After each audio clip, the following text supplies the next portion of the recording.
Ada Allah, ada firman-Nya, ada roh-Nya. Jadi Allah menyatu dengan firman-Nya, Allah menyatu dengan roh-Nya. Bagaimana kalau Allah tanpa firman-Nya?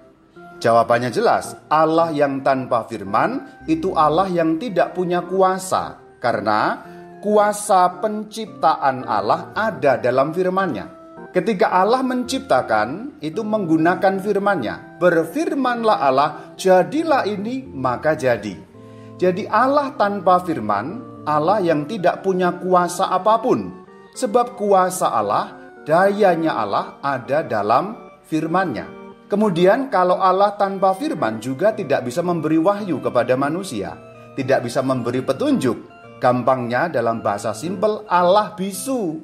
Kalau Allah bisu bagaimana memberi wahyu? Bagaimana memberi petunjuk kepada kita?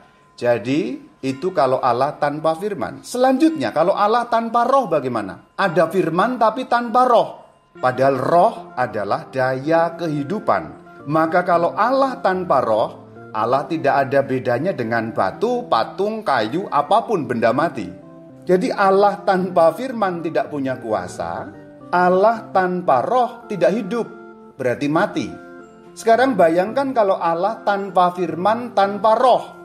Allah harus ada bersama dengan firman-Nya dan harus ada bersama dengan roh-Nya. Karena Allah tanpa firman berarti apa? Tidak punya kuasa. Allah tanpa roh berarti apa? Mati. Allah kan hidup. Allah kan punya kuasa. Maka Allah harus ada bersama-sama dengan firman-Nya dan dengan roh-Nya secara kekal abadi. Kekal abadi itu maksudnya tidak mungkin terpisah, bahkan hanya sedetik pun, bahkan hanya 1/1000 detik pun. Maka Allah, firman-Nya dan roh-Nya menyatu kekal abadi. Nah, ini cara simplistis menjelaskan Allah Tritunggal. Di dalam iman Katolik, Allah itu disebut Bapa, firman-Nya disebut Putra, roh Allah disebut Roh Kudus. Maka kalau kita ngomong Bapa, itu berarti menyebut Allah, Putra menyebut firman Allah, Roh Kudus menyebut roh Allah. Bapa selalu menyatu dengan Putra dan selalu menyatu dengan Roh Kudus, ketiga-tiganya satu, tidak mungkin terpisah sedetik pun. Allah bersama dengan firman-Nya dan bersama dengan roh-Nya tak mungkin terpisah sedetik pun. Sampai di sini Anda sudah mulai mengerti Allah Tritunggal. Tapi ini cara simplistis. Dalam istilah Alkitab, Allah disebut Bapa, firman Allah disebut Putra, roh Allah disebut Roh Kudus. Ketiga-tiganya menyatu. Jadi Allah yang Esa itu pasti Tritunggal. Allah yang Esa itu pasti ada firman-Nya, pasti ada roh-Nya. Dalam pandangan kita manusia itu kan kayak tiga. Allah dan firman-Nya dan roh-Nya. Kayaknya tiga tapi menyatu. Maka tiga yang menyatu, triunitas. Tres unitas bahasa Latinnya. Triunitas, trinitas. 3, 1. Jangan terjebak pada angka. Karena orang seringkali terjebak pada rumusan angka trinitas. 3 kok 1, 3 ya 3, 1 ya 1. Nah, memangnya Allah matematika? Bukan. Kalau penjelasannya pakai Allah, firman-Nya dan roh-Nya, clear.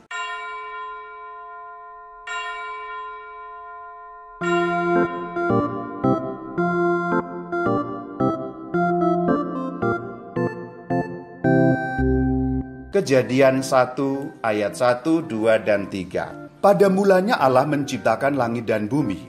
Bumi belum berbentuk dan kosong, gelap gulita menutupi samudera raya, dan roh Allah melayang-layang di atas permukaan air. Berfirmanlah Allah, jadilah terang, lalu terang itu jadi. Perhatikan ada 3 hal. Allah, roh Allah, dan firman Allah. Kejadian 1 ayat 1 sampai 3 secara samar-samar sudah memberi kita petunjuk mengenai ajaran Allah Tritunggal. Ini kitab yang paling awal dalam Alkitab loh. Kalimat-kalimat awal dalam Alkitab. Ayat 1 menyebut Allah, pada mulanya Allah. Ayat 2 menyebut roh Allah. Ayat ketiga menyebut firman Allah. Ingat yang tadi itu?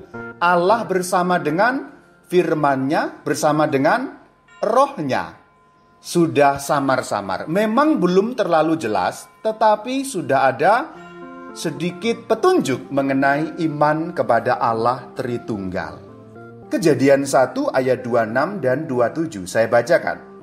Berfirmanlah Allah, baiklah kita menjadikan manusia menurut gambar dan rupa kita.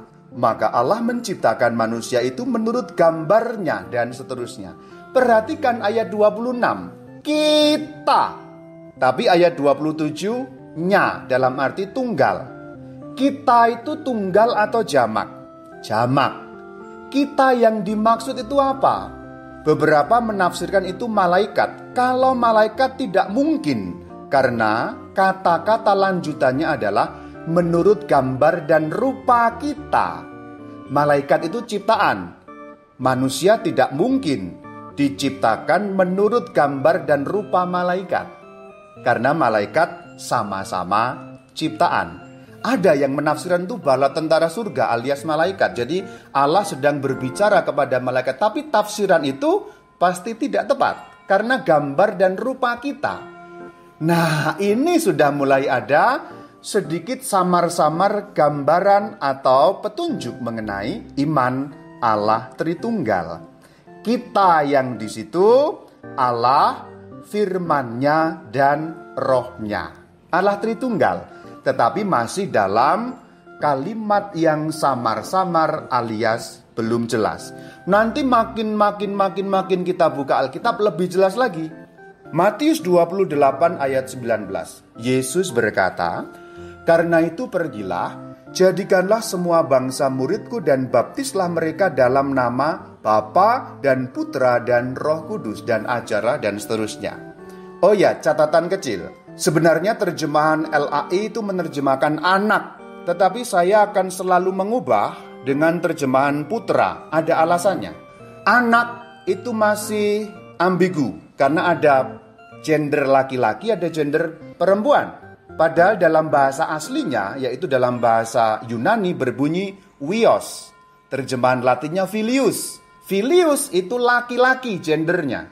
Jadi harus diterjemahkan putra. Maka terjemahan Katolik itu yang lebih tepat.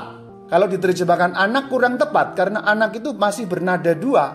Ada laki-laki atau perempuan. Jadi yang benar itu memang putra. Maka rumusan liturgi Katolik dalam nama Bapa dan Putra dan Roh Kudus itu benar. Karena Pater et Filius. Filius itu anak dalam arti putra. Spiritus Sanctus. Coba kalau dalam nama Bapa dan Anak. Aneh sekali. Anak laki-laki apa perempuan? Kan begitu.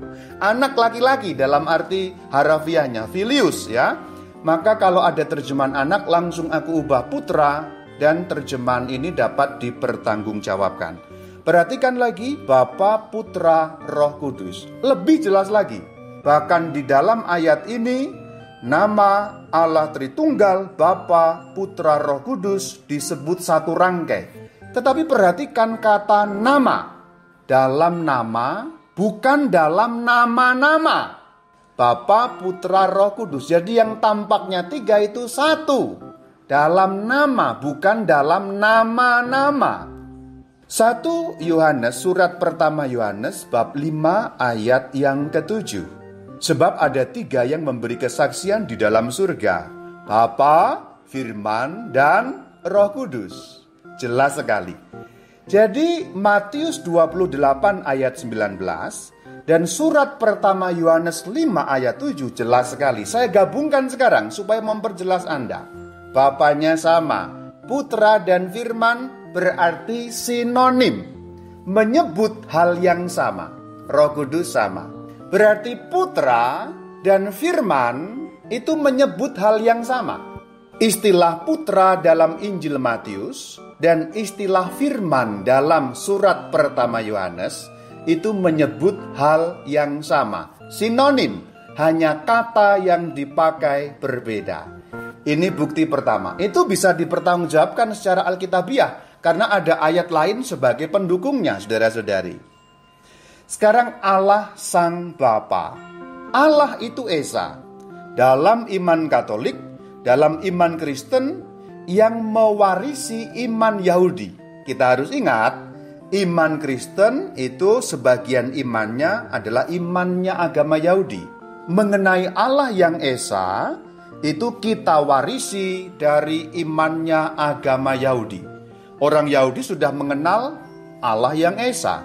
Meskipun pada zaman itu, zaman Musa contohnya 3.000 lebih tahun yang lalu, orang-orang bangsa-bangsa lain sekitarnya masih mengenal Allah yang banyak, ilah yang banyak. Tapi orang Yahudi sudah mengenal Allah yang Esa. Terbukti dalam kitab Ulangan.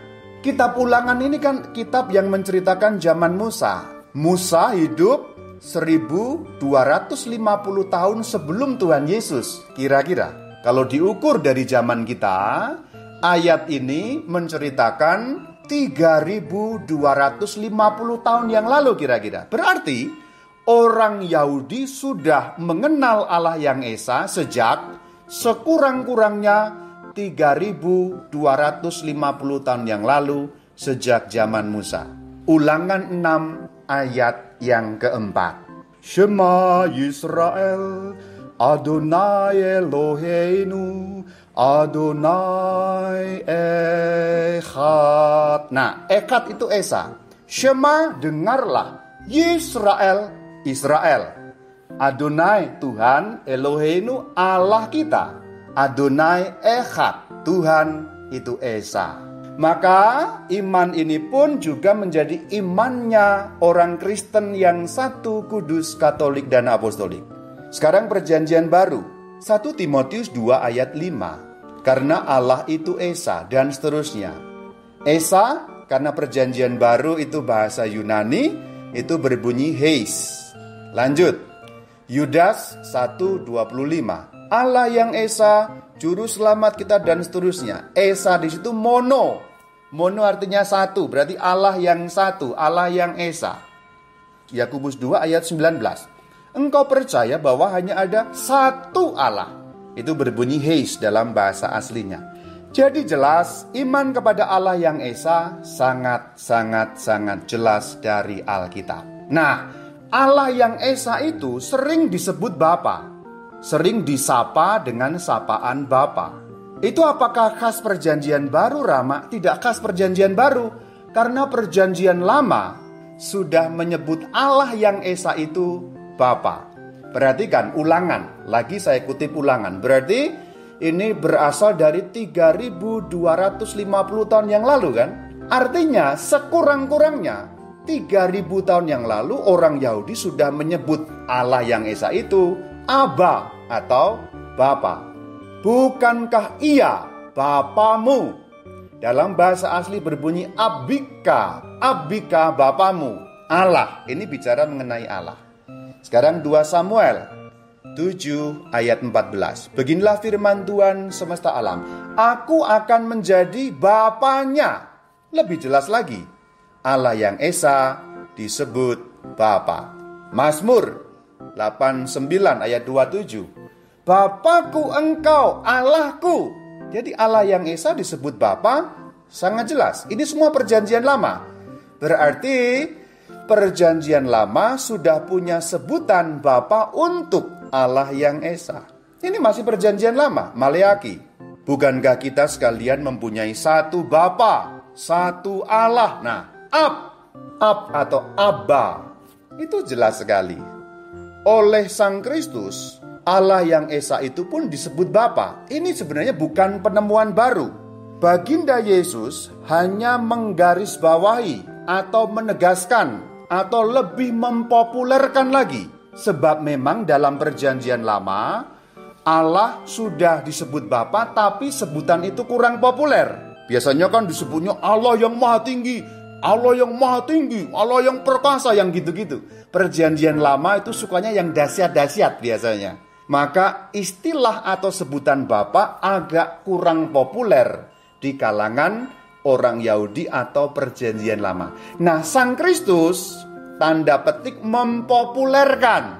Kira-kira begitu.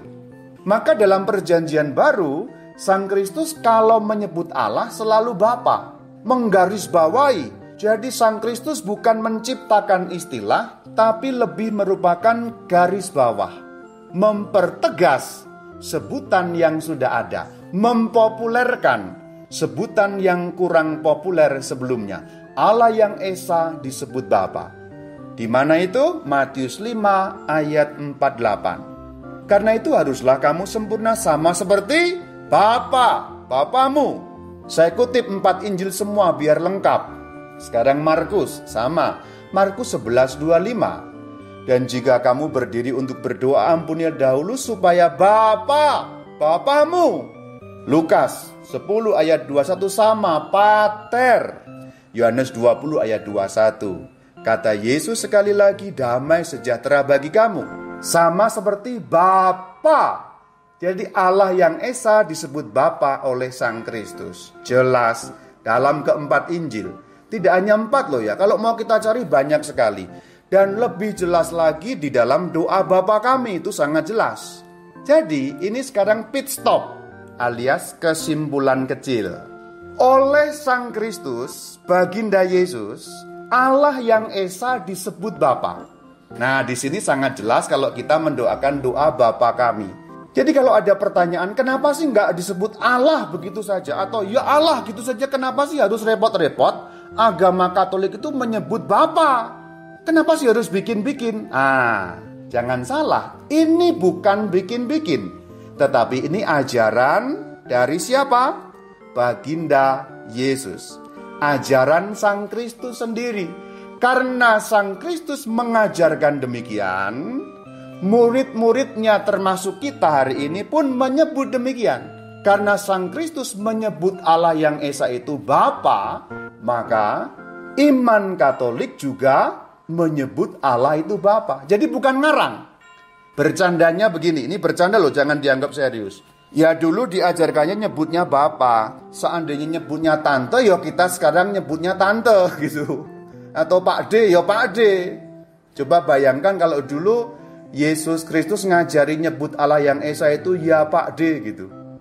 Marilah kita berdoa, ya Pak D yang Maha Kuasa. Tapi ini bercandaan loh ya, jangan dicatat serius gitu.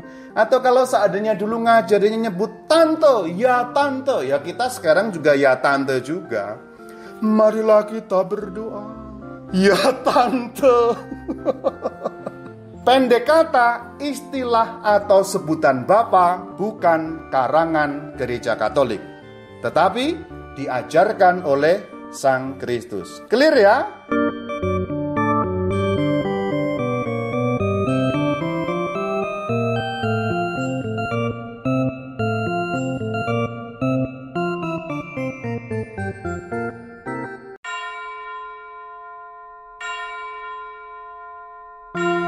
Firman, Sang Putra. Jadi Putra dan Firman itu menyebut perihal yang sama.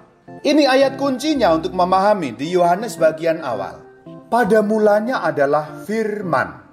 Firman itu bersama-sama dengan Allah dan Firman itu adalah Allah. Ia, maksudnya ia dalam ayat 2 ini Firman. Ia, Firman, pada mulanya bersama-sama dengan Allah. Ayat 2, Firman pada mulanya, inarche, kekal sampai kekal. Firman bersama-sama dengan Allah. Seperti keteranganku di awal tadi itu loh. Jadi Allah pasti bersama-sama dengan firman-Nya, tidak mungkin tidak. Allah dengan firman-Nya bersama-sama kekal. Segala sesuatu dijadikan oleh Dia. Dianya siapa? Kalau kita lihat ayat 2, Dianya itu firman. Segala sesuatu dijadikan oleh firman. Firman menjadikan itu menciptakan. Creatio, menciptakan. Jadi segala sesuatu apapun, apa saja di dunia ini semua, apa saja segala sesuatu diciptakan oleh firman. Jadi yang menciptakan semua ini adalah Sang Firman. Jadi kalau ada pertanyaan, siapa yang menciptakan segala sesuatu? Dalam arti ketat, yang menciptakan itu firman Allah. Rujukannya ke kitab Kejadian, berfirmanlah Allah. Bayangkan sebaliknya, kalau Allah tidak berfirman, ada yang tercipta enggak? Atau yang lebih ekstrim, kalau firman Allah tidak ada, mungkinkah ada yang tercipta? Tidak. Dalam arti ketat, yang menciptakan segala sesuatu adalah firman Allah. Orang kan sering mengatakan yang menciptakan itu Allah. Ya itu betul, tetapi lebih khusus, spesifik atau lebih ketat firman Allah. Itu yang lebih tepat lagi. Mengatakan bahwa yang menciptakan Allah itu ya benar, karena ayat 2 firman itu bersama-sama dengan Allah. Ada nalarnya gitu loh. Ayat itu bukan berdiri sendiri, ada dukungan ayat-ayat yang lain. Sekarang Ibrani. Saya mulai membaca dari Ibrani 1 ayat 1. Ayat 1 tidak terlalu penting, tapi sebagai pengantar saja untuk masuk ayat 2. Setelah pada zaman dahulu, Allah berulang kali dan dalam berbagai cara berbicara kepada nenek moyang kita dengan perantaraan para nabi. Nah, perhatikan bahwa sebelumnya berulang-ulang dan terus-menerus Allah kalau bicara kepada nenek moyang kita, maksudnya manusia, melalui perantaraan nabi-nabi. Jadi nggak langsung, tapi dengan perantaraan para nabi. Itu jelas dalam ayat 1. Namun, ayat 2, maka pada zaman akhir ini ianya siapa? Allah telah berbicara kepada kita dengan perantaraan putranya, yang telah Ia, Allah, tetapkan sebagai yang berhak menerima segala yang ada. Oleh Dia, Dia yang di situ siapa? Putra, alias firman Allah. Maka pada zaman akhir ini Ia, artinya Allah, pada zaman akhir ini Allah telah berbicara kepada kita dengan perantaraan putranya, sinonim dengan firman. Berarti bisa dirumuskan, Allah berbicara kepada kita dengan perantaraan firman-Nya.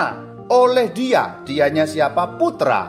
Putra sinonim firman. Oleh Dia Allah telah menjadikan alam semesta. Atau kalau dalam teks Yunaninya berbunyi sebenarnya, Putra telah menjadikan alam semesta.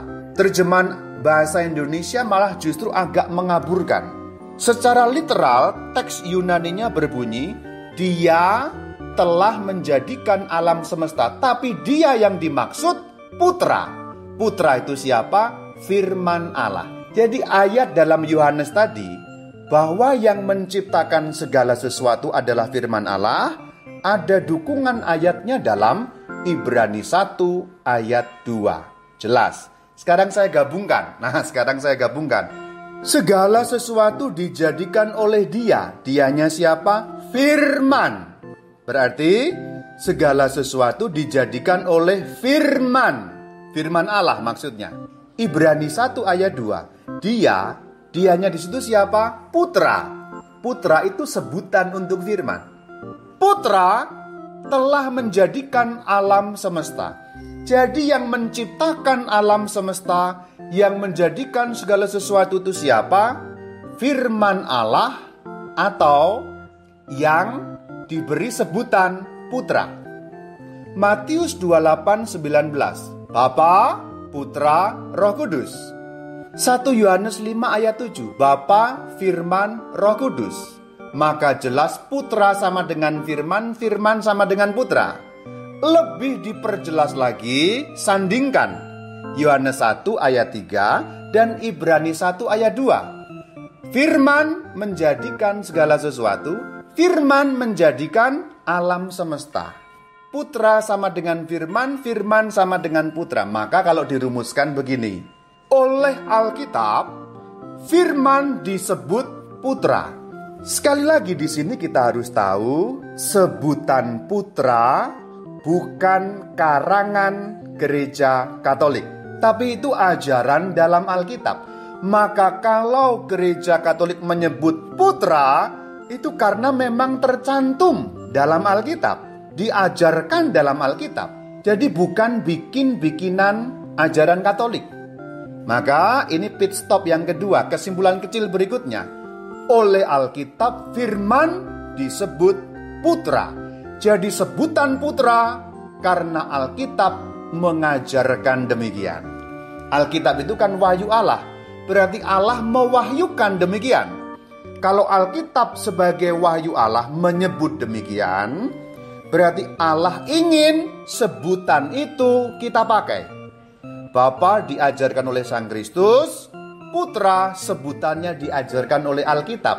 Tidak satupun sebutan itu ngarang atau bikin sendiri atau rekayasa. Itu sebenarnya kalau kita menyebut Bapa, itu kita menyebut Allah.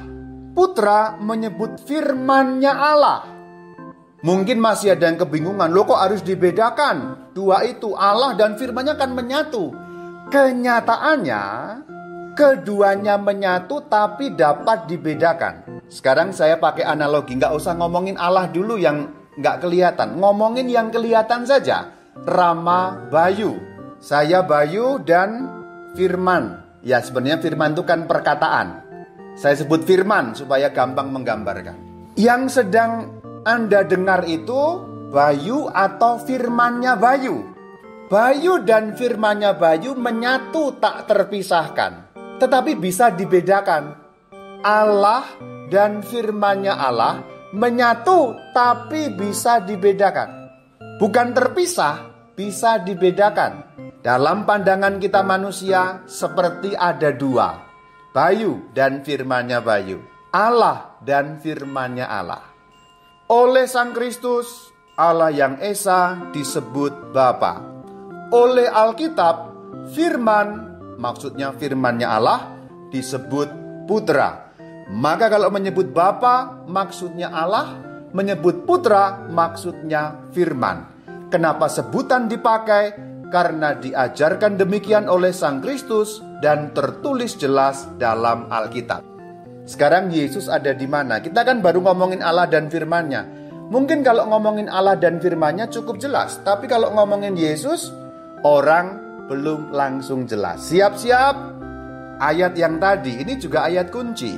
Tetapi disambungkan dengan ayat 14. Yang tadi yang dimaksud mana? Yohanes 1 ayat 2. Ia pada mulanya bersama-sama dengan Allah. Ia yang di situ firman. Maka firman pada mulanya bersama-sama dengan Allah. Kalimatnya nyambung. Langsung nyambung dengan ayat 14. Firman itu yang mana? Yang disebut dalam ayat 2. Firman yang tadi disebut dalam ayat 2 dan ayat 1 tadi itu telah menjadi manusia. Jadi yang menjadi manusia itu apa? Firman Allah. Loh katanya Allah menjadi manusia. Nanti dulu, simpen dulu, jangan buru-buru ya. Allah menjadi manusia itu rumusan nanti berikutnya. Orang sering kacau berpikirnya, Allah ya Allah, masa jadi manusia? Karena langsung kesimpulan. Nanti dulu. Dalam arti ketat, yang menjadi manusia adalah firman Allah, Sang Firman. Manusia itu siapa namanya? Nah itu kita sudah tahulah. Ada ayatnya juga, Galatia 4 ayat 4. Tapi tanpa ayat pun seluruh Alkitab menceritakan itu. Manusia itu bernama Yesus dari Nazaret, lahir dari seorang perempuan namanya Maria. Itu jelas tak terbantahkan. Jadi ayat 14 Injil Yohanes bab 1 tadi, firman itu telah menjadi manusia yang bernama Yesus dari Nazaret. Firman itu pada mulanya bersama dengan Allah. Apakah ada bukti lain dalam ayat-ayat yang lain selain Yohanes 1 ayat 2? Ada. Yohanes 8 ayat 58. Kata Yesus kepada mereka, Aku berkata kepadamu sesungguhnya, sebelum Abraham jadi, aku telah ada. Akunya Yesus. Perhatikan bahwa sebelum Abraham, Yesus sudah ada. Padahal Abraham hidup 2000 tahun sebelum Yesus. Bagaimana ini dipahami? Pengertian aku di sini adalah Yesus sebagai firman yang tadi bersama-sama dengan Allah. Yesus yang belum bernama Yesus, Yesus yang belum menjadi manusia. Nah itu bahasa gampangnya. Yesus dalam kedudukannya sebagai firman Allah. Yohanes 17 ayat 5 dan Yohanes 17 ayat 24. Aku, Yesus, sebelum dunia ada. Tadi hanya Abraham loh, 2000 tahun sebelum Yesus dari Nazaret. Sekarang sebelum dunia ada. Jadi dunia belum ada, Yesus sudah ada. Ayat 24 pun sama, sebelum dunia dijadikan. Karena firman Allah itu baru berwujud 2000 tahun yang lalu dengan menjadi manusia dilahirkan itu. Sebelumnya wujudnya apa, Romo? Yang gak ada wujudnya, firman itu kan gak ada wujudnya. Siapa bisa melihat wujud firman saya? Gak ada wujudnya. Firman saya pun gak ada wujudnya. Demikian pula firman Allah.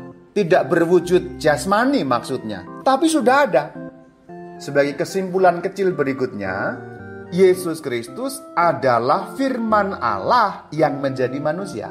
Saya ulangi, Yesus Kristus adalah firman yang menjadi manusia.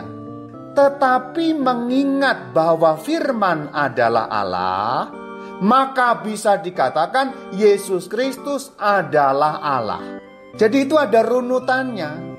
Yesus Kristus adalah firman yang menjadi manusia. Kalimat pertama. Kalimat kedua, ingat bahwa firman itu adalah Allah. Maka kalimat ketiganya, maka Yesus Kristus adalah Allah. Saya ulangi. Kalimat pertama, Yesus Kristus adalah firman yang menjadi manusia. Kalimat kedua, ingat, firman itu adalah Allah. Kalimat ketiga, maka dari itu Yesus Kristus adalah Allah. Jadi Yesus Kristus adalah Allah merupakan kesimpulan dari ayat-ayat Alkitab. Tetapi Anda tidak bisa langsung Yesus Allah. Kalau langsung begitu sulit menjelaskan. Anda harus runut satu demi satu untuk sampai pada kesimpulan itu baru jelas. Roh Allah Sang Roh Kudus. Ingat yang tadi itu Kejadian 1 ayat 1 ya. Pada mulanya Allah, ayat 2, Roh Allah.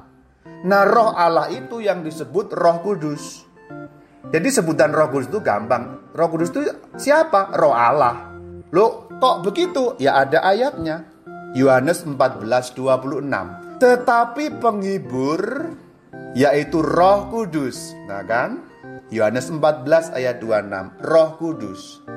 Jadi yang disebut dalam Kejadian 1 ayat 2 Roh Allah tadi, disebut di Yohanes 14:26 Roh Kudus. Sama, rohnya Allah, Roh Kudus. Yohanes 15:26. Jikalau penghibur, nah tadi itu ya, penghibur itu siapa? Roh Kudus. Maka bisa kita baca, jikalau Roh Kudus, nah begitu, yaitu roh kebenaran yang keluar dari Bapa.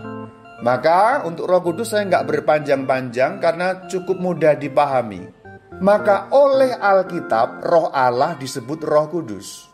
Maka istilah Roh Kudus pun bukan bikin-bikinan. Jadi bukan rekayasa gereja Katolik yang menamai, tidak. Itu diwahyukan, tertulis dalam Alkitab. Sangat jelas dalam Yohanes 14:26 tadi, Roh Kudus. Oleh Alkitab Roh Allah disebut Roh Kudus. Gereja hanya mengikuti wahyu ini. Kemudian kita gabungkan ikhtisarnya ya. Sekarang ikhtisar atau ringkasan sumarium. Sebutan Bapa, Putra dan Roh Kudus jelas bukan karangan gereja Katolik.